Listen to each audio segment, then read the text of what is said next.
Hello friends, you're with the Lonesome Gamer, and today I want to play Machina Arcana. And for the ones of you who are waiting for my continuation of the Dungeon Universalis campaign, I will definitely get back there, but I already said that I'm gonna need a break, and yeah, some might concern that I start another dungeon crawl now, but I'm gonna go back to this. Before I set this up, I want to thank Sergey, a follower on YouTube and a friend who did send me this copy as a gift. I probably would have passed on it. I knew that it was published, but there's so many games out there, and it's getting harder and harder for me to focus on interesting things and to really find the gems out there. So yeah, I'm really thankful here, and let's set this up. Okay, so we're pretty much ready to go. Let's see what we have here. Well, first we have our characters, and you can see here the character boards. This is then the character, it's a card and you simply place it in here. Now components are totally fantastic. Yeah, they have these little holes in here to place your sliders in there. It's all very high quality. I had a little bit of a warping issue when I opened the box with these are the map tiles, and some of them were a little bit warped, but interestingly that simply disappeared after 1 or 2 days. So now it's pretty much all is fine here. Okay, so I'm gonna use miniatures from Arkham Horror for the investigators. Usually you have standees. For me it's easier to distinct the heroes from the monsters if I use miniatures for the heroes and the standees from the game for the monsters. So and I mean, this is really, they match really well. We can take this guy here, and here we have this guy, and of course we use the miniature of Dexter Drake. So you can see that works just perfectly. And these are the items. Over here we got 4 different types of items. We got the weapons here. These are the gosh, I always forget that word. Apparels. These are consumables, and these are artifacts. Here we have horror events, negative events, and these are positive events, hero events. Here we have some markers of different kinds. And this is, I don't know what the word is, the official word. This is basically a kind of a storyboard. This holds the different chapters of the story. Here we have a that shows the die roll that would trigger monsters, and this shows the die roll that will trigger a horror event. We get to this. This is the monster level, and we need this monster threat thing here. Let's see if we can, yeah, there we go. So this is placed up here, and we get to all these things a little bit later, and I forgot the monsters, of course. Now if you take a look here, down there you can see the number here, number 1, and depending on the monster level, and right now it's number 1 and it can go up to number 5, depending on the monster level, additional monsters will come into play. So right now only monsters of level 1 are in play. And it's the same with the items. At the start of the game, you can see that up here, at the start of the game, only items of level 1 are in play. Although some scenarios tell you to do that a little differently, right? In some scenarios, you already have more advanced monsters, and others you have more advanced items right from the start in play. So, in this, well, kind of an introductionary scenario, I guess, we start right from the beginning, and the scenario is called Horror in the Ice, by the way. Okay, I also placed a random starting tile on the table, and there are about, I think there are about 10 different tiles, and in addition some scenario specific tiles, and all of the non-scenario specific tiles are double-sided. So there is really there are a lot of tiles out there, and you only, so I think every scenario in general uses simply random tiles, and then in addition some of them use this scenario specific, I don't know, the finale or something, the end game tile. So there's really a lot of replayability, even if you already know the overall story and the overall arc of the scenario. You will end up usually always on different tiles, and therefore and encounter different monsters, find different items. It's a totally different game every time. It's just the basic scenario might be the same. We have 3 scenarios in the base game, and then there are 2 expansions out there, and I think they give you overall 5 additional scenarios, and in addition to that you can find 2 more really good looking and really professional looking scenarios on YouTube, not on YouTube, on BGG, that are made by fans, and you can print and play them, and yeah, they just look fantastic. Let's focus on this one now. So the overall basic idea, and that is written in the game book. There is a game book and a manual, and the game book tries to explain the game with some examples.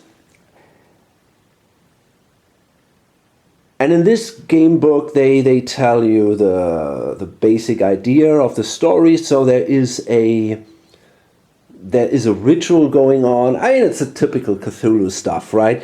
You have someone who has a little more insight than everybody else, and he sees the patterns behind it all, and he understands that there was some seemingly unrelated murders and strange rituals and so on, but of course it's all a big pattern. And then some meteor crashed in Antarctica, and then people started behaving strange, and yeah, he saw all it all somehow fell together for him. He realized that was no coincidence, and so he kind of started an expedition to Antarctica. And we have now all the different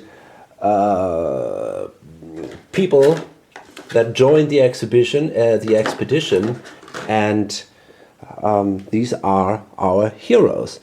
So let's see, we got this guy here. Oh god, it's a little Okay, now this is Philip Kirian, a crafter, and he's got a backstory. And this is really written very, very small. It's a little hard for me. I actually needed somehow a magnifying glass to really read that. but with the camera it works pretty well. Philip entered his trade as a mere watchmaker's apprentice, his dedication and persistence raising his reputation swiftly. Soon he had a craft shop of his own, where he devoted his life to the art of mending antique mechanisms. One day, a strange trinket of unknown origin came to him. It seemed broken and without purpose, but he found it intriguing. Every night he studied it, exploring and observing its delicate mechanisms, only to find himself repeatedly at a loss. Eventually, upon cutting his finger on the delicate webbing of cogs, a few drops of his blood fell into the device. Thus activated, it began to swirl and turn, but more shocking were the terrible visions of the future it showed him. Such was the visceral horror that he saw, he was then determined to prevent the possible future.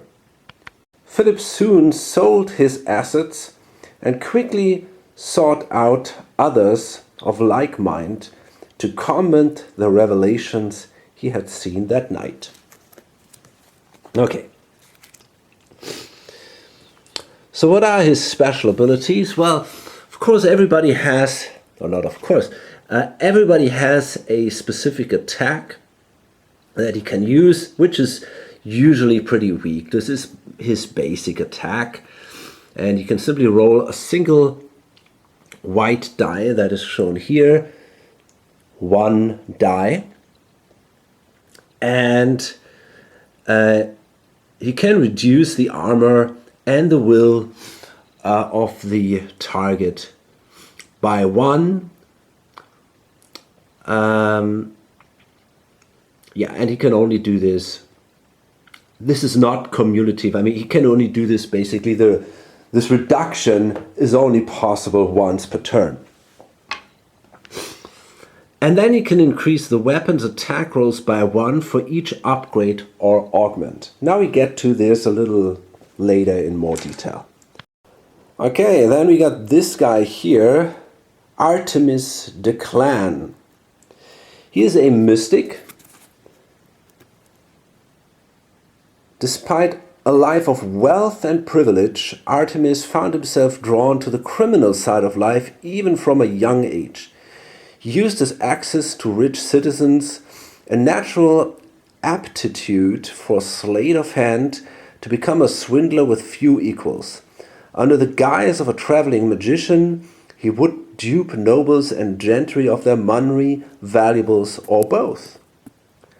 One day, fate conspired against him, though, as he inadvertently crossed a benefactor of the House of Bliss.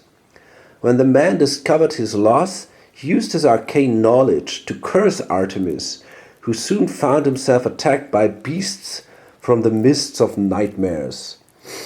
Having destroyed his immediate attackers, he realized he'd forever be a target. Artemis decided that time and distance was the cure, and when he heard of the newly forming expedition, he readily offered his services, eager to probe the limit of his powers. Okay. So, and here we have this nice idea that you simply take the top card here, place it then here, you just flip it, and you have this beautiful artwork here.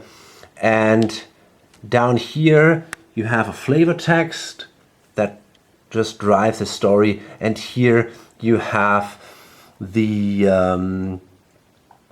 goal of the chapter basically, and once you've done that, it tells you how to advance the story, and then you take this card and also flip it and place it on top, and so on.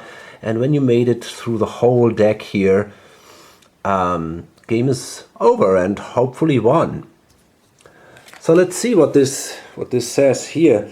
The entrance. Now they went to Antarctica and they found some massive structure here. This is all written also in this playbook, and we now start the mission here. As we stepped into the dark and uncanny gust of As we stepped into the dark, an uncanny gust of wind followed us in and continued on down through the wide, spacious halls, echoing incessantly. Our eyes, still blinking from the polar glare, adapted at last, and we could finally make out our surroundings. Okay. There was a scant light, yet enough for us to discover ancient and complex corridors, halls and rooms built by unknown hands eons ago. What craft erected those delicate walls and exquisite pillars that rose above the precisely detailed flooring of stone slabs beneath our feet? I can see that a little bit here.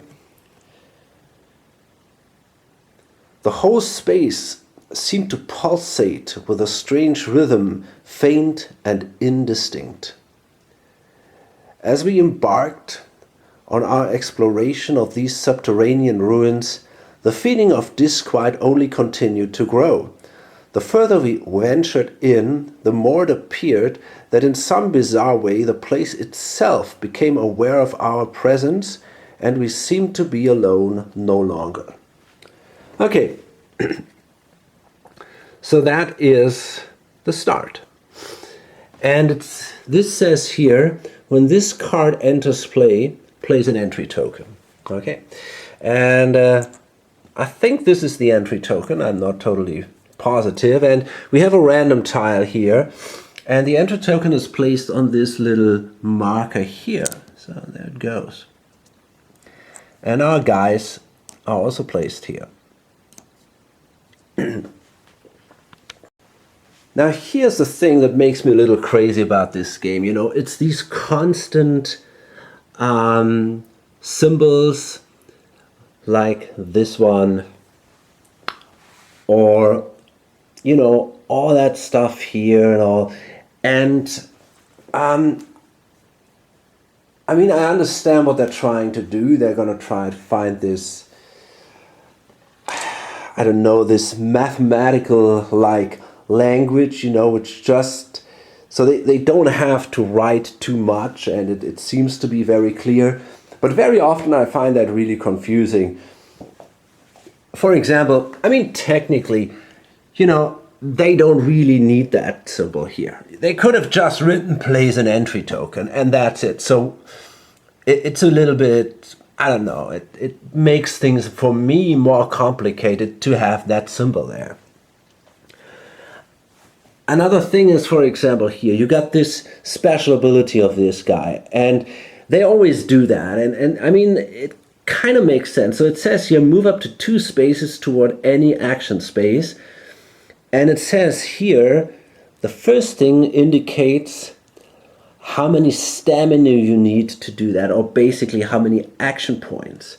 Now every character starts his turn with 6 action points, and they are tracked here. And this indicates the range. And if I read that the first time, you know, it said to me, move up to 2 spaces toward any action space. Okay, you know, I can do that anyway.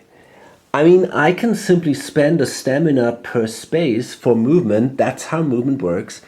And I can simply move there, move up to 2 spaces toward any action space. So why is that any special ability? And I simply didn't get it. Now, after thinking about that for a while, I realized there is this range symbol, and I guess it means that I can also move some other character or monster up to 2 spaces toward any action space. They could have simply written that.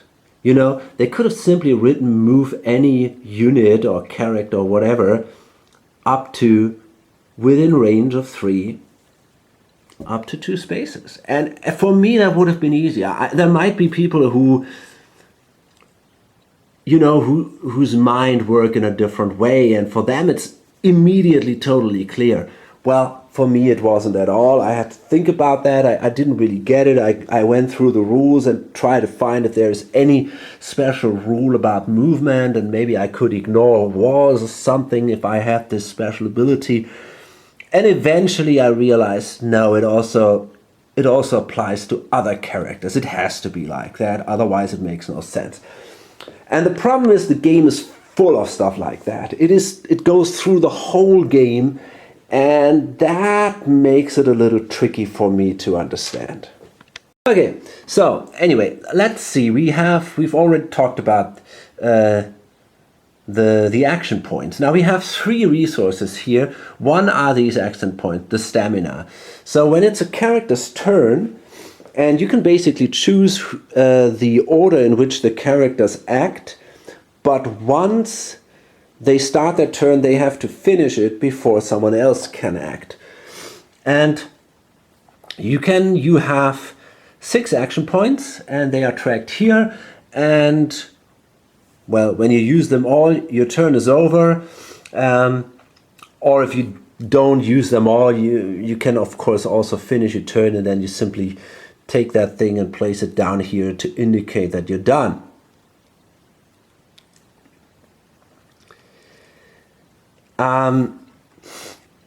And you can do all kinds of actions, and they are written in this very, very helpful player aid here. That is very good. It's pretty small written, but it really helps a lot. And you can see here, this is the symbol here, for stamina. And again, we have all these kind of symbols, and you find that here. And it's also here, right? And the number in the center here indicates how much stamina you need to activate this action. So for example, if you move 1 space, it says here 1 stamina per map space. You can use your inventory for 3 stamina, you can trade for 2, and so on and so forth. And now there are also a lot of spaces here on the map that you can interact with, and that is a little bit, I would say, the whole I don't know, the whole idea of the game. That's what makes this game special as a dungeon crawl. You know, you have this Machina Arcana, this whole labyrinth that you're exploring is basically a big machine, and it's kind of a living machine or whatever, and you have all these little spaces that you can interact with, and that's what makes it so interesting. Okay, so let's take a closer look at the map here.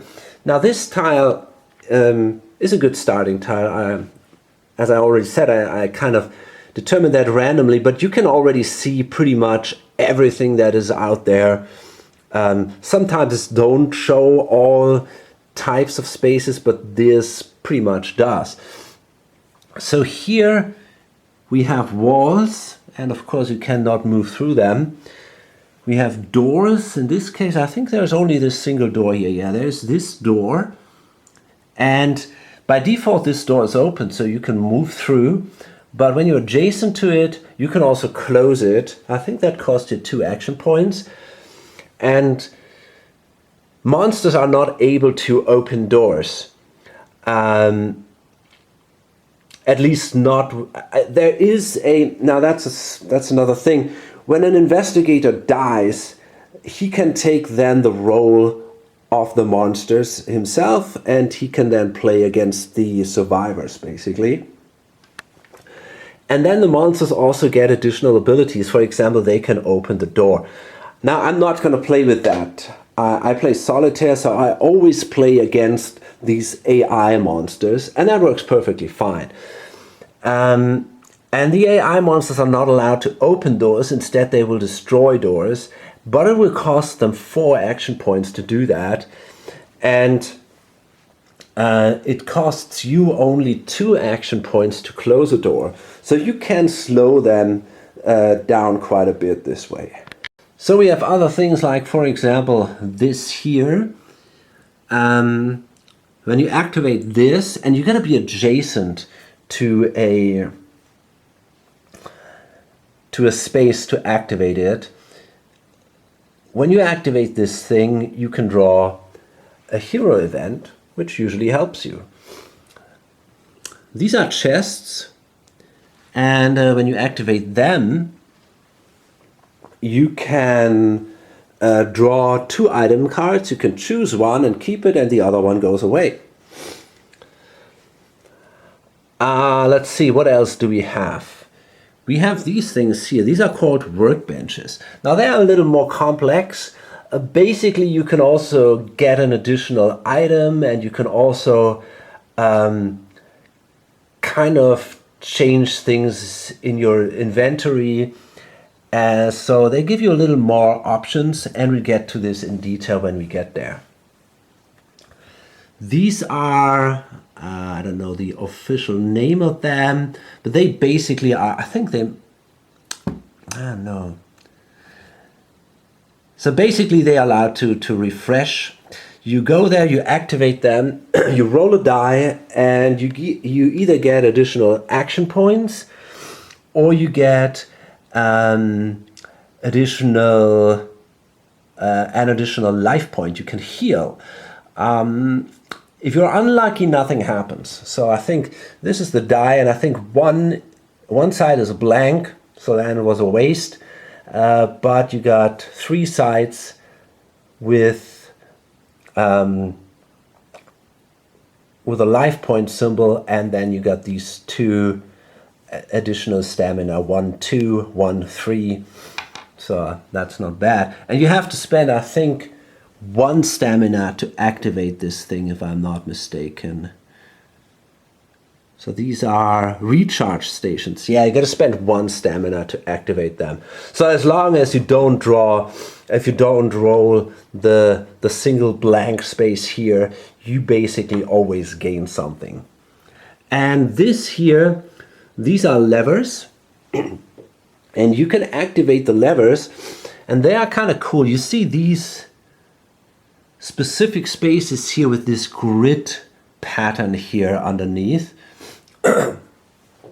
And every unit, so every investigator or every hero in this case, but also every monster, every unit that is standing on such a specific space will suffer damage, because these are traps.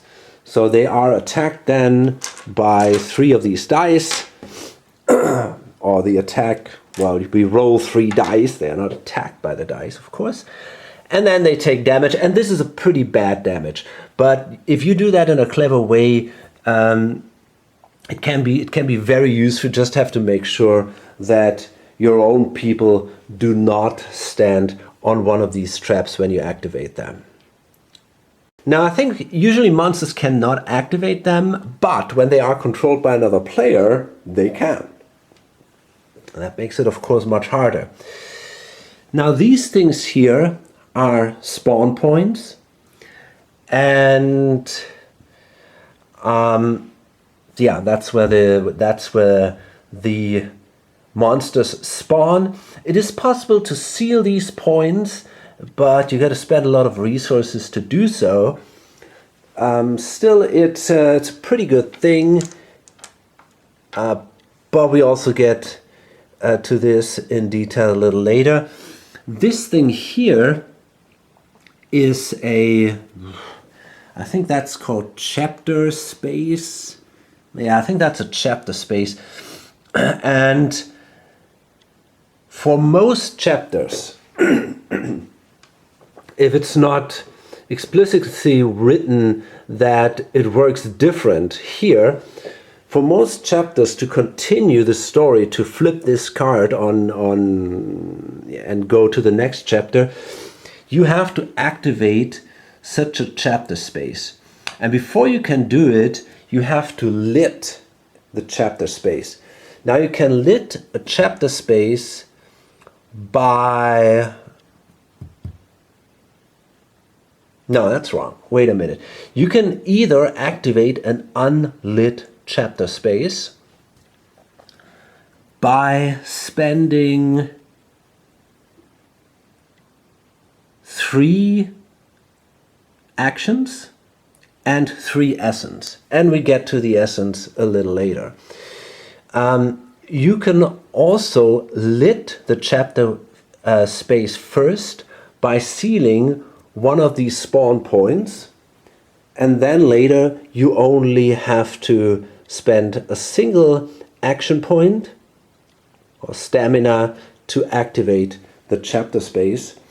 And sealing these spawn points costs 3 action points and 4 essence.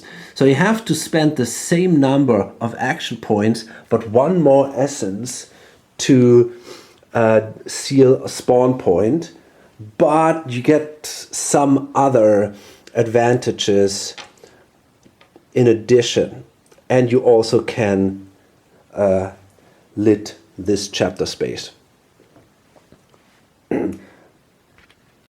Okay, so the last thing we find here are these barrels, these exploding barrels. There's one here and one here. And when you shoot at them, or when you push a monster into them, these things will explode. And then every adjacent unit, including the heroes, will also be attacked. And we have to roll dice and see what damage they take. And that is also quite significant usually. Okay, now it is possible to explore adjacent spaces, and we got to go here at the, in one of these border spaces here, and then you spend some action points, and then you simply draw a random tile and place it adjacent. Okay. So let's go back here. So we've seen these action points. We've checked what you can do with the action points here on the map. There are other things you can do, of course, like, I don't know, we already said that. For example, trading, use your inventory, and so on. In addition, we have here life points. And you can see here your investigator has a maximum number of life points, and if this is down to 0, the guy is dead and he's eliminated from the game. If all investigators are eliminated from the game, well, you've lost. There is one more resource here, and this is essence. And this is a very powerful thing.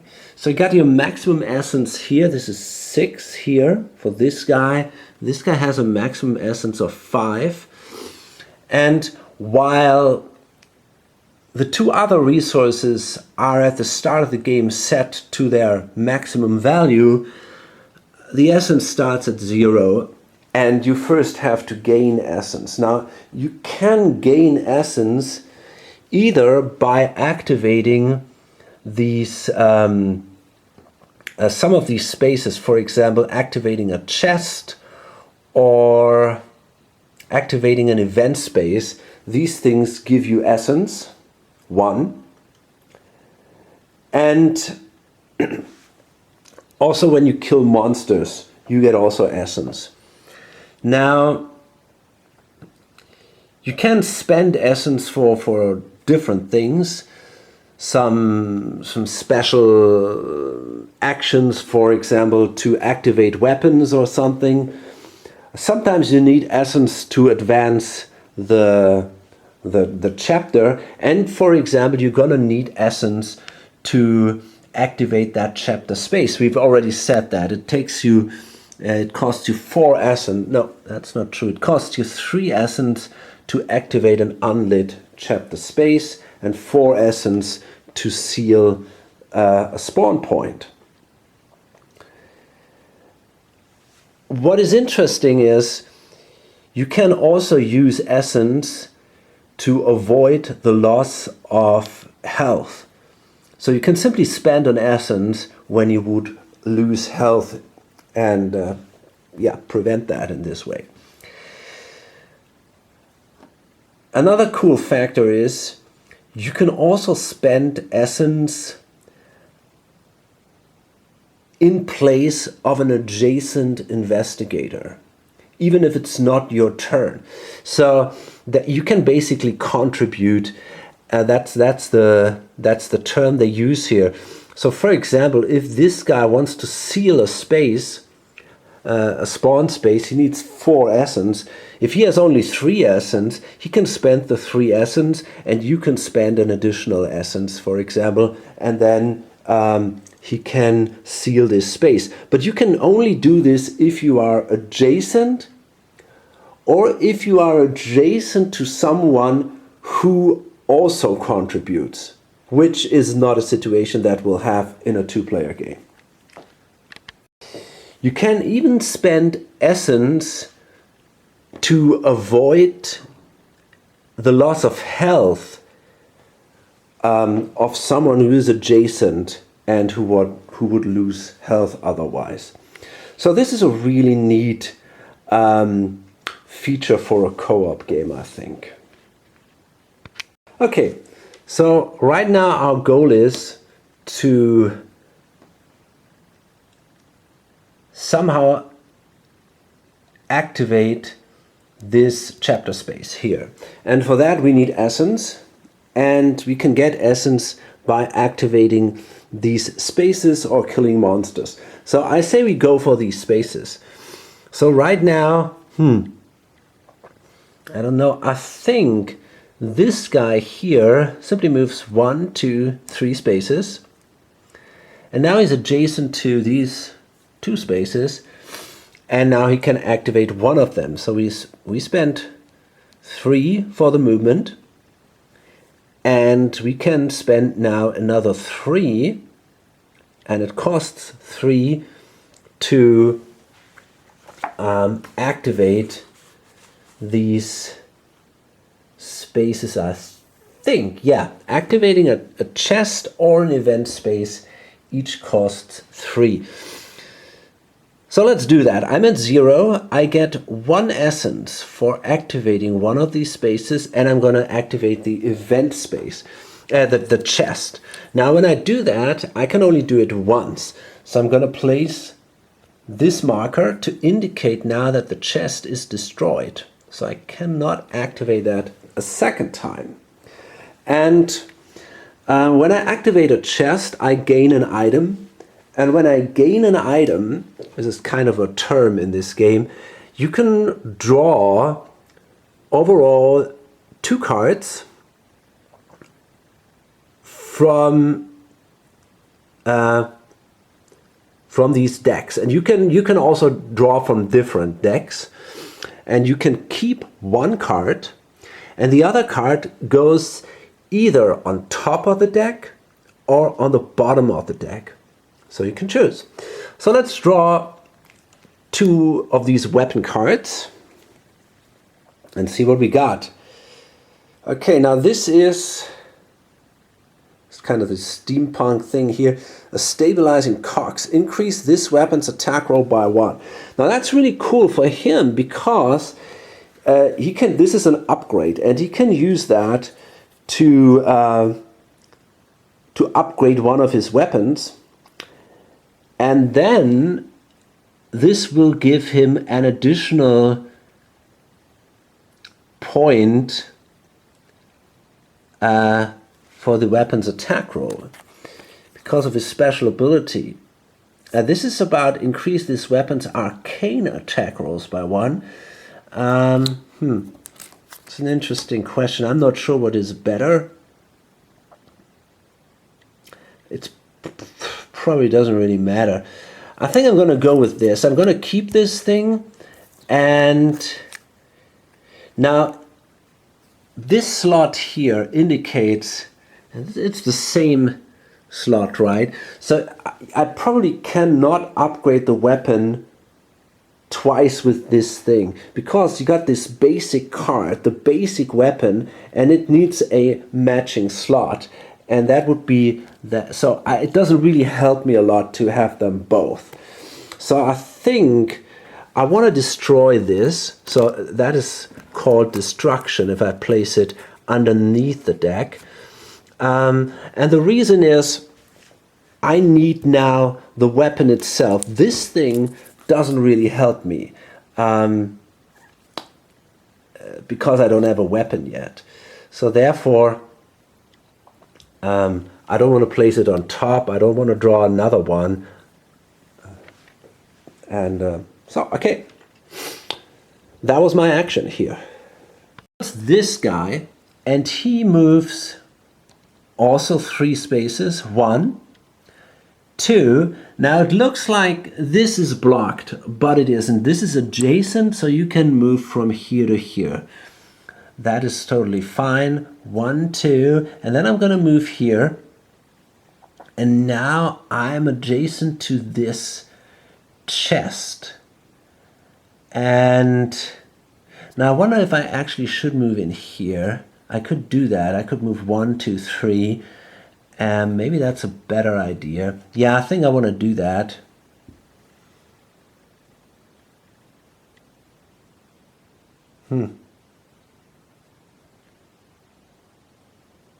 Yeah, I think that's what I want to do. And I'm going to try to...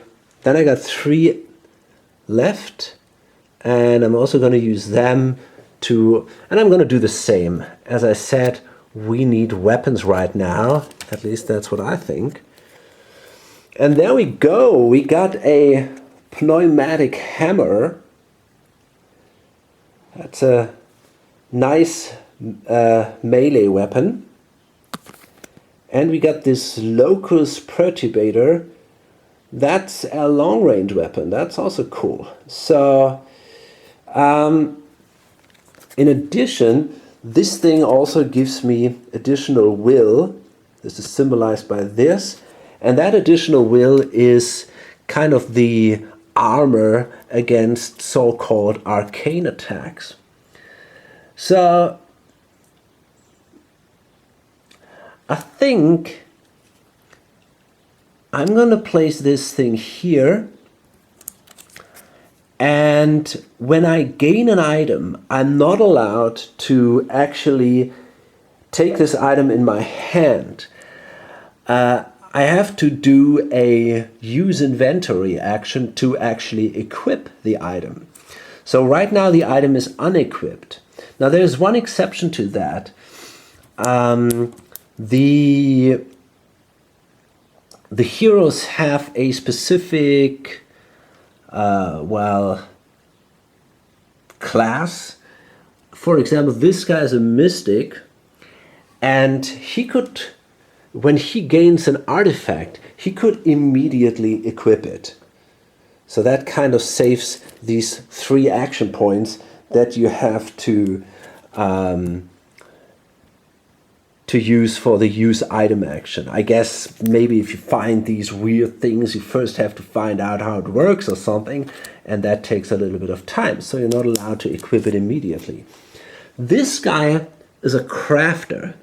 Now his special ability is that he can basically equip every item that he finds immediately.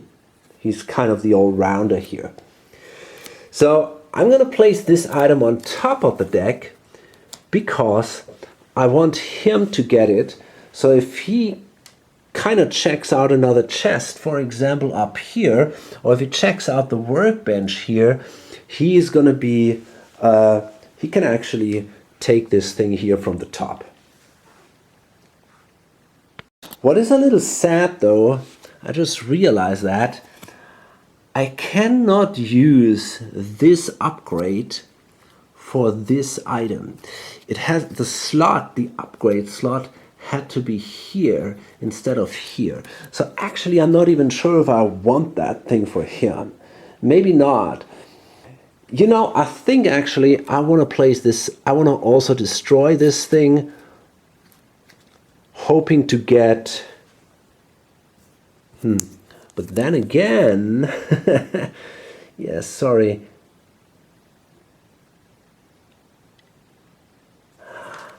It's an interesting question which one I actually prefer. The thing is, this thing does attack with 3 black dice, and the black dice are better than the white dice. However, this thing also does attack from a range. This allows you to attack more than one unit though, but it's a risky move. You know, I think I'm actually gonna use this Locus Perturbator. I'm not much of a fighter, I guess. The problem is also another thing, you need 2 hands to use that. So you're not allowed to use another weapon here. That's another thing about items. You can only carry, or you can only equip one item of each type, but the consumables don't have to be equipped.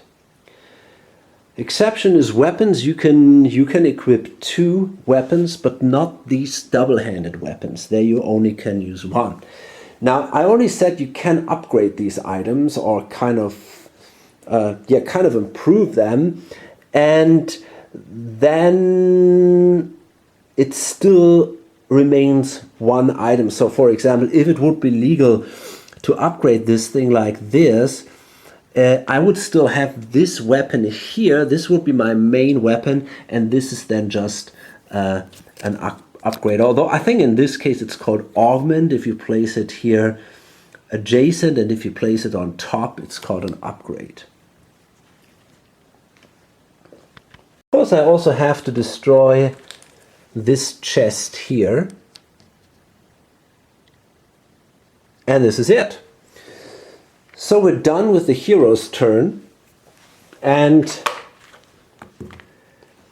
you can see here that was the explorer phase. Now we go to the spawn phase, and we see here this, I don't know, I think this is called the spawn rating or whatever. So this is a 7, and this is determined here by this number.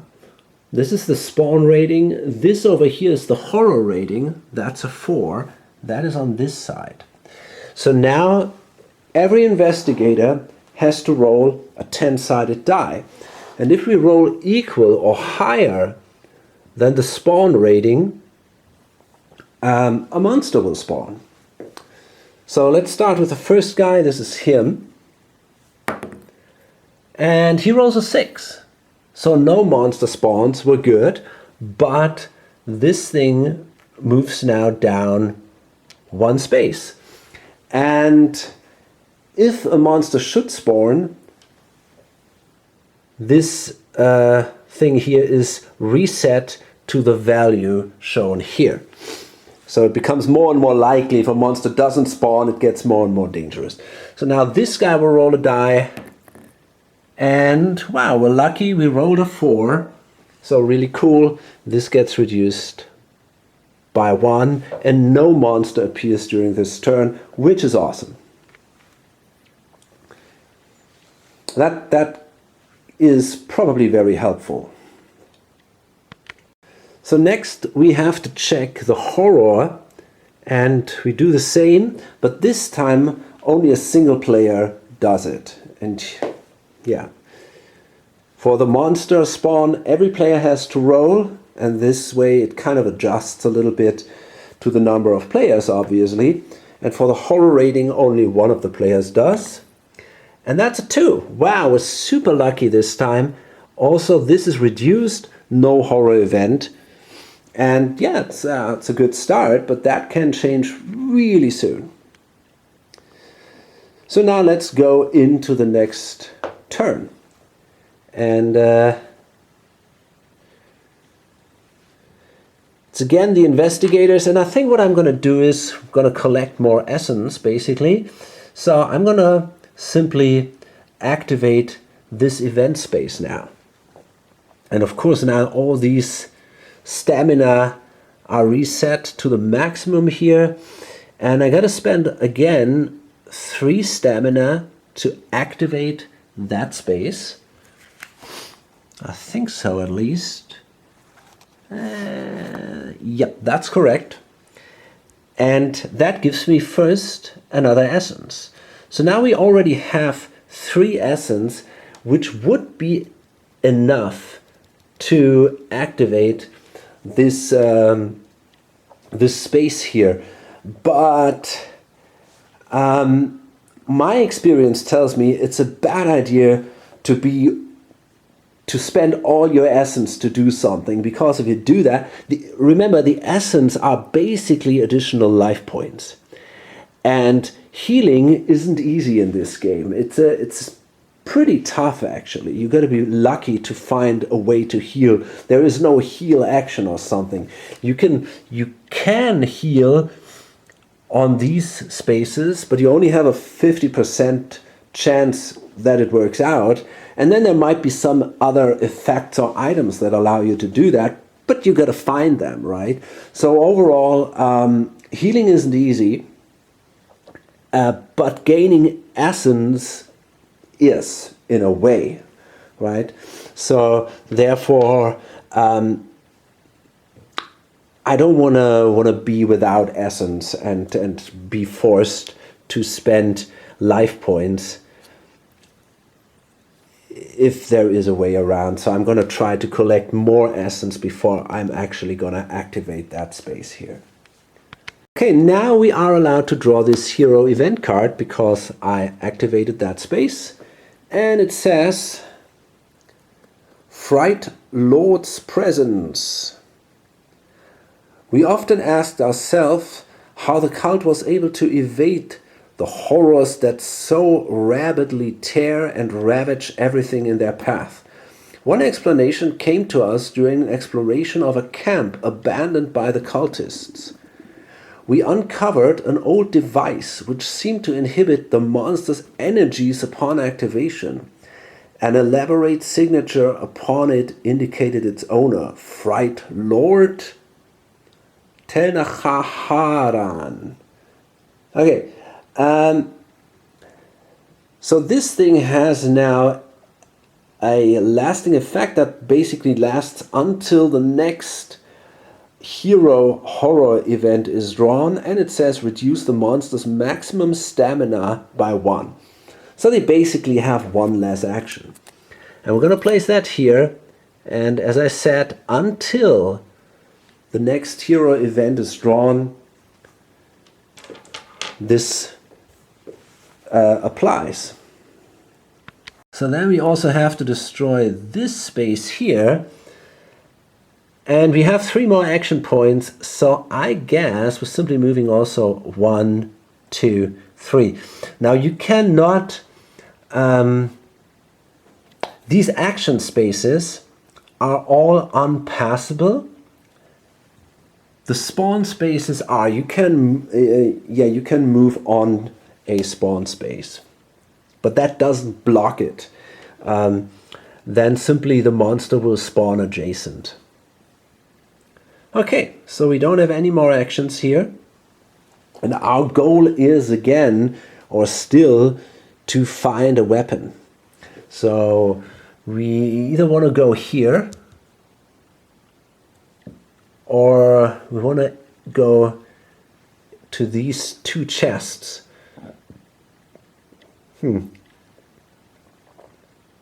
Okay, so here is my plan. I think I will move with this guy here next to these chests so that I can open them next door. Problem is I'm close to this spawn point then, but if this guy rolls first for the spawn marker, there's a good chance that he will activate this spawn point then, or that the monster will show up here, because it will always appear on the spawn point closest to the investigator who rolled for this spawn for the spawn track here. So therefore the monster would show up here, and then the tracker would be on a 7, and maybe then I can avoid that a monster will show up here. So I'm going to move 1, 2, 3, 4, 5, 6 spaces, and yeah, I'm back there. And that's it. We're done.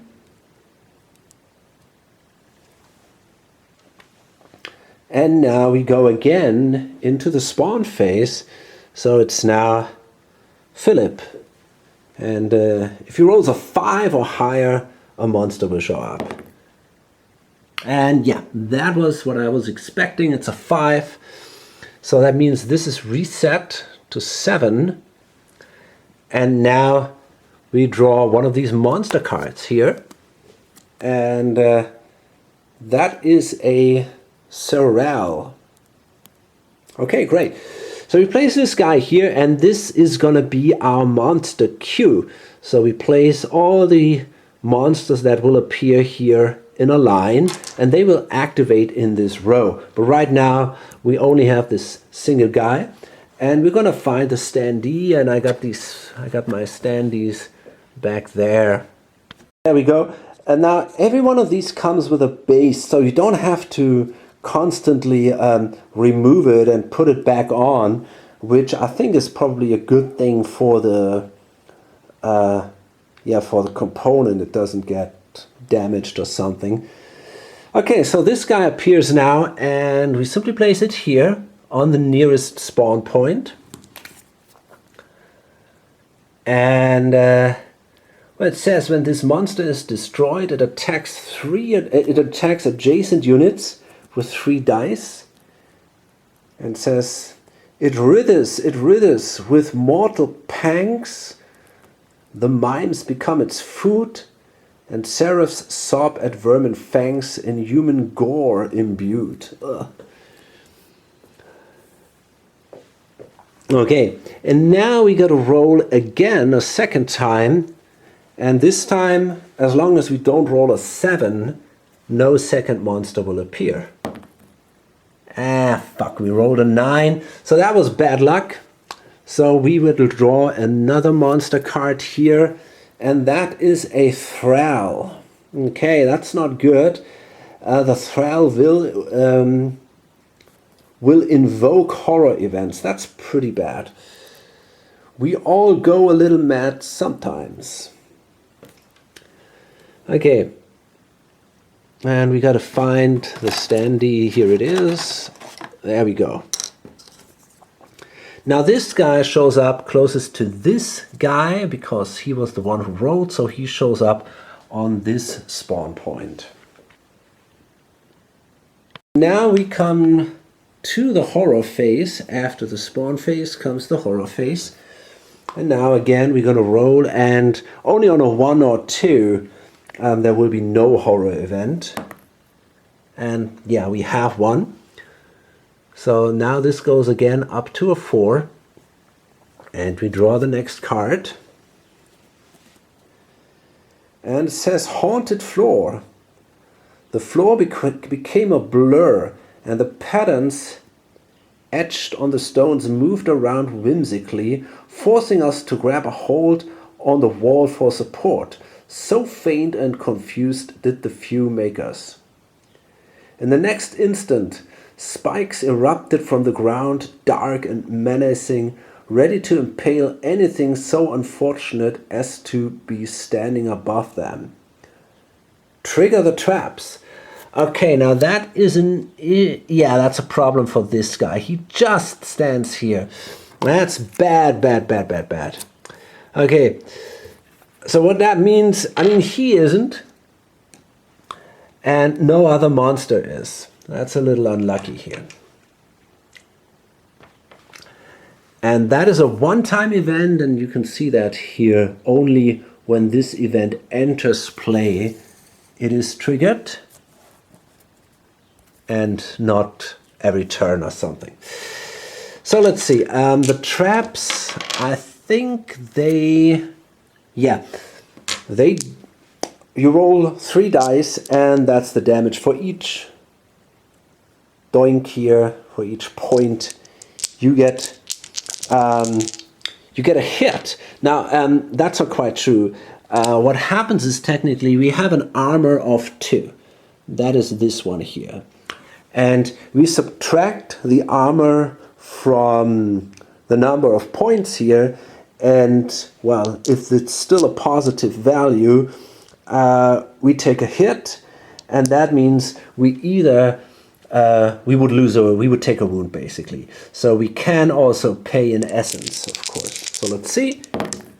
Okay, that's a lot. These are 7, and so we only have an armor of 2, so that means we take 1 damage. And we can pay that in essence, and so we don't lose life points. But of course, that's also not great, because we want to eventually unlit the space. But if we manage to kill the monsters, for example, we will regain essence. So they cost essence, but they also can give you essence. But that was an event, of course. So now we come to the monster phase. And now we have to activate the monster phase from left to right on this monster queue. So the Sorrel goes first. So there is a specific order in which we have to check how he behaves. So first, if there would be some kind of special horror event that would indicate how the monsters behave, we have to follow that. If that's not the case, there is this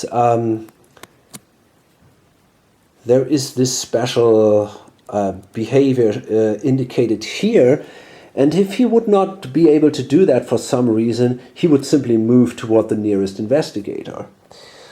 But right now he can spend... Can he? No, he can't, because this is a melee attack, because there is no range indicated here. And to activate that melee attack, it would cost him 3 stamina. So overall, he only has 4 stamina. So basically, he could only move a single space and then attack.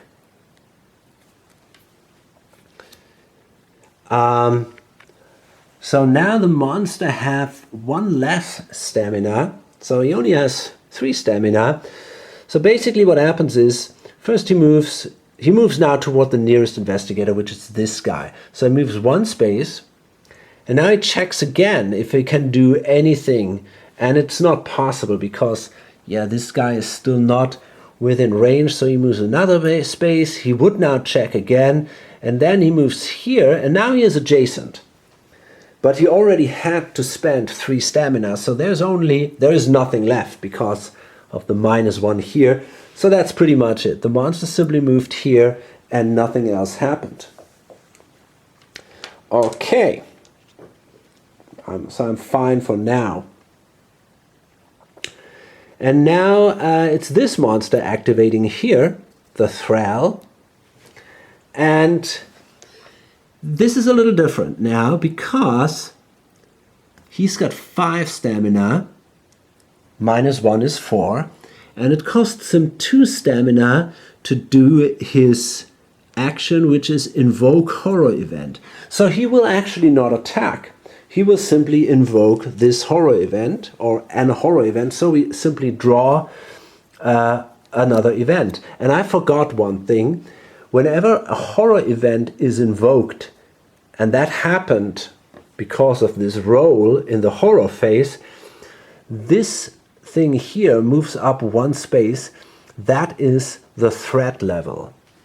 And when the threat level would be at the top, then the monster level would increase and harder monsters come into play. And then this goes back and it goes again up and so on. If at some point the monster level should be 5, we are in a lot of trouble. And the game, I mean, we still can play on a little bit, but in general we would start, I'm not sure, I think we basically lose our items more or less. And if we don't have any items left or something, we will basically lose the game. So I'm not totally sure about that, but it comes down to something similar like that. We're in a lot of trouble if that happens, so we definitely should avoid that. But it's a long way, I think, it seems, to get there. So anyway, the guy will invoke a horror event. So the vicious attack, and I'm not going to go through this text now because it doesn't matter. It says, increase the monster attack rolls by 1, but that is not important right now. We simply place it here. This thing goes up again, and now he has another chance, because he still has 2 points left of his action points. He can invoke the second horror event, and if that so this effect is already gone basically. And now it says Psychic Connection. Okay, now I think I just realized that I haven't seen that. I kind of shuffled all the cards together, all the event cards, but now I realize there's this little symbol here. So I'm pretty sure that this is for another scenario, because this symbol matches, yeah, it matches this scenario. So I think we should not play with that.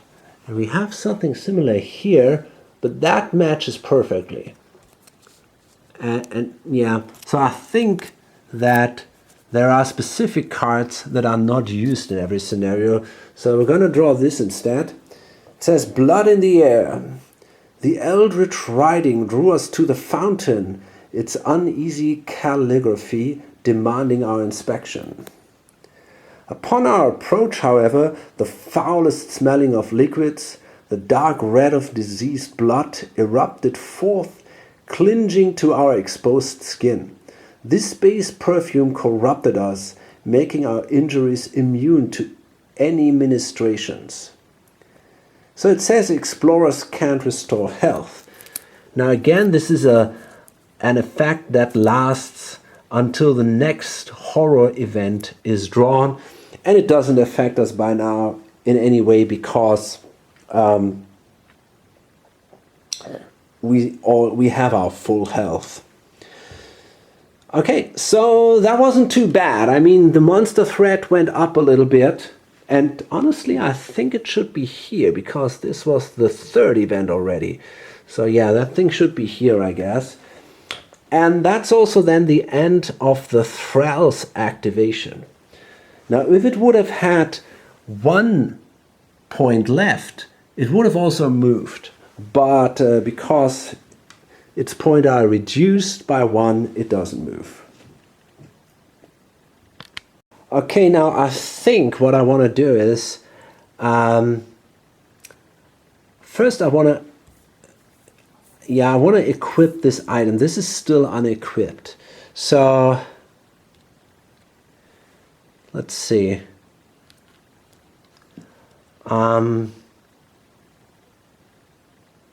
Yeah, so it costs me 3 to do a use item action, and that allows, or use inventory action, and that allows me to equip an item. It's a bit of a shame, you know. In general, I would like to open one of these chests, but then again, I want to kill that Thrall before he can kind of push the threat level even further. So I think that's what I want to do. That's more important to me. So I equip the Locus Perturbator, and now I can do an arcane attack by spending another 3 points with 3 dice and in a range of 4, so that's perfectly fine. Now the guy has, oh boy, he's got a will of 4. That's a lot. And an arcane attack is against the will, while a standard attack would be against armor. So in this case, that thing isn't that item isn't that cool. 3 dice. You know, I'm gonna try it. It might be a waste, but I'm gonna try it. What I can do is I can use essence to increase my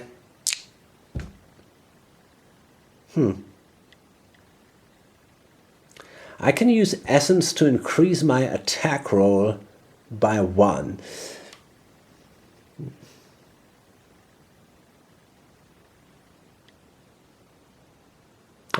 Okay, let's do it. Maybe I'm lucky. That's a 3. Yeah, so okay, I gotta spend the essence to get it to 4. And that means now this guy, he has a will of 4. So equal or higher is a hit. So I do damage. And problem is, he has 2 life points. So he loses only 1. And yeah, it's not good enough. I couldn't kill him. That sucks. But he takes a wound, so let's mark this. And that's the end of my action, and I have no more essence. That's not good. Now it's him, and I wonder, that's going to be very hard. I won't have the power to kill him either. So I'm going to move 1, 2, 3, 4 spaces, and I'm actually considering closing the door here because that will slow down the thrall. Yeah, I want to do that. So let's see, let's find a door here.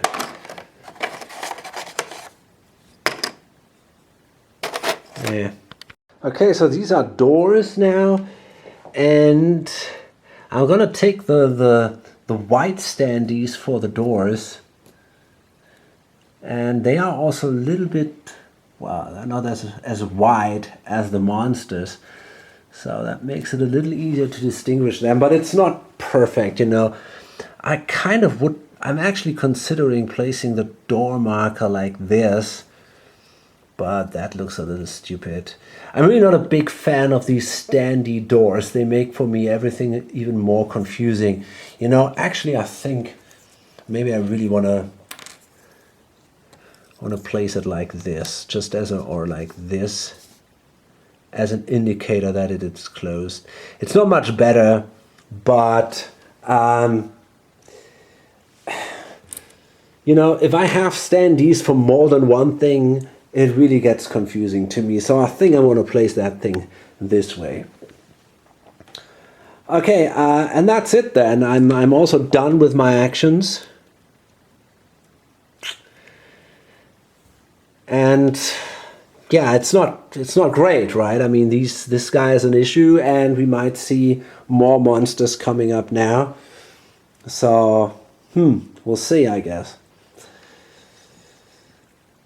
So first this guy makes a roll for the monsters, and that's a 9, and yeah, what I was afraid of happens. We see another monster coming up. That is a Me-Go, and it also has 2 life points. It's not that easy to hit. Okay,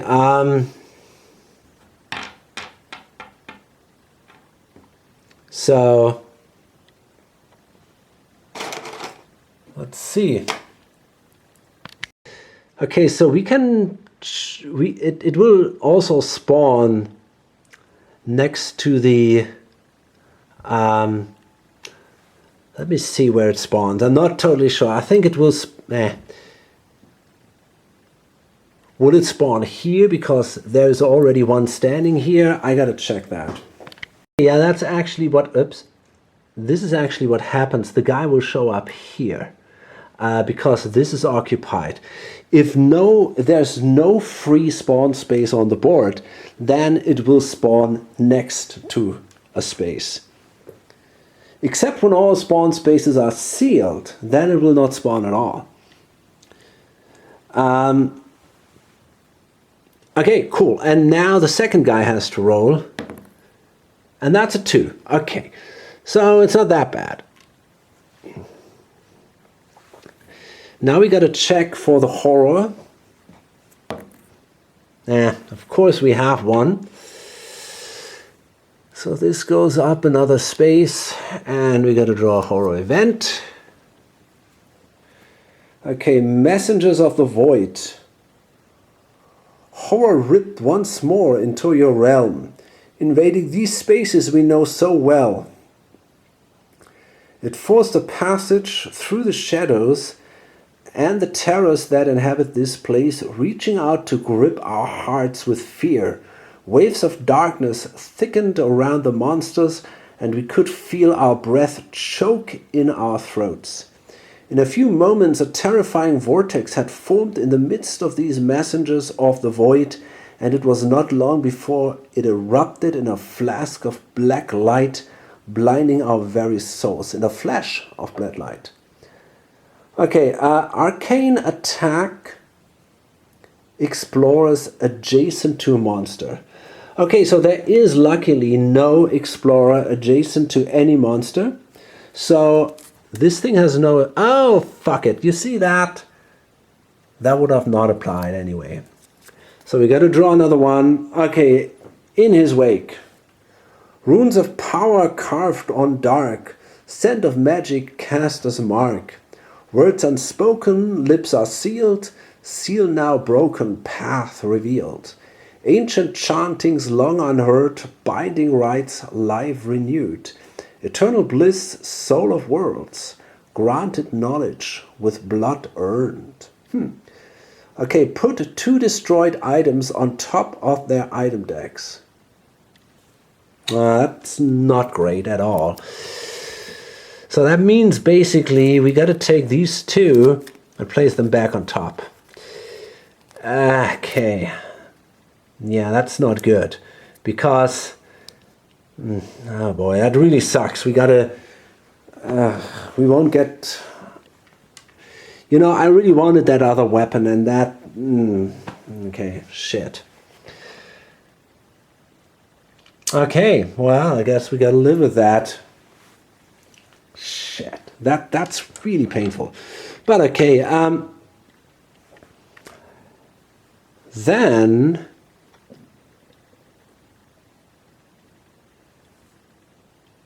we go again to the monster phase. Now this the Serral will move, and it has 3 stamina. We still have this.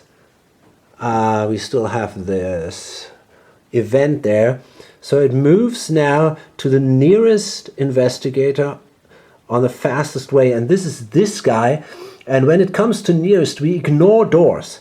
So it will kind of move to the door, and then it will spend 4 points to destroy the door. The cool thing is he cannot do that, because he only has 3 points, as long as this event is in play. So we can basically keep the Serral in front of the door as long as we don't draw another event. 1, 2, 3. So he moves here. And yeah, that's it pretty much. And then it's this guy, and yeah, fuck, he draws again 2 horror events. That's not good. Okay, so the first one moves up this thing 1 space, and we draw here, and it's said lingering threat. We are more accustomed to the consistent tremors and rumbling that shake this subterranean place now. This time, however, we felt a second quake right after the first, undermining our complacency. It was unusual enough in of itself, but after the convulsion had died down, we sensed a rising threat. Increase the monster threat by 1. Okay, so this thing goes up even more, and it's not looking good. Pretty soon we're gonna meet heavier monsters, it seems. Now the guy will immediately again do this thing, invoke another horror event, because he does that twice per turn, right? And this is not... yeah, this one here. So it's a howl of insanity. Penetrating howls of madness reverberated within our souls. There is no rest from this nightmare, from the enclosing walls, from the horrors and fears we encounter. We cannot sleep, think, or even eat sometimes. There is only pain and this sharp, puncturing agony that goes ever on. Arcane attack, explorers. So every explorer now takes 1 black and 2 white dice against their will. That's not good. We probably will lose. So, okay, that's a 4 for the first guy. He's got a will of 2, so he loses 1. We're gonna spend essence again. This guy now has no more essence, but he's got a +1 on will, so he has a 4 will now, but we'll see. Ah, shit. That's a 7. That is incredibly high. Now with this combination, it's the highest possible roll. So he will lose now 1, and we cannot spend essence, so instead we will lose 1 life point instead. That's not good. Okay, so it's not looking that great right now. The Mi-Go will activate too. So he's got 4 points, technically. I mean 5, but -1. And he cannot attack because he does a melee attack. He's going to be adjacent to us. So he will move 4 spaces. 1, 2, 3, 4. Okay. Okay, I think I'm going to load this up here. It's a little hard how we're doing. I mean, usually the start is pretty rough until you find solid equipment, and we were not exactly lucky with that, right? I mean, there are no weapons in here, which is really bad, and the event that brought these destroyed weapons back on top is really a problem.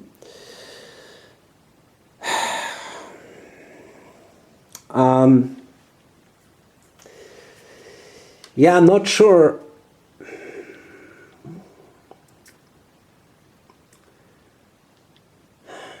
I'm not in a good position, there's no doubt here.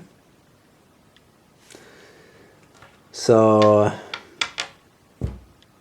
yeah, I don't know how, it's not looking that great, I think. But it's hard to tell. I mean, at least we're still living, and we'll see in which direction this all goes. We're still pretty much at the beginning, but it can be brutal. The game can be very harsh, and there's a lot of luck involved. So we might get away as soon as we find some better equipment, but if we're not lucky and we spawn a lot of monsters and this monster threat goes up, I mean, it was really bad. The thrall is a problem, and yeah, a lot of I don't have a good feeling about all that, but we'll see. Hope to see you on the next video or on lonesomegamer.com. Bye.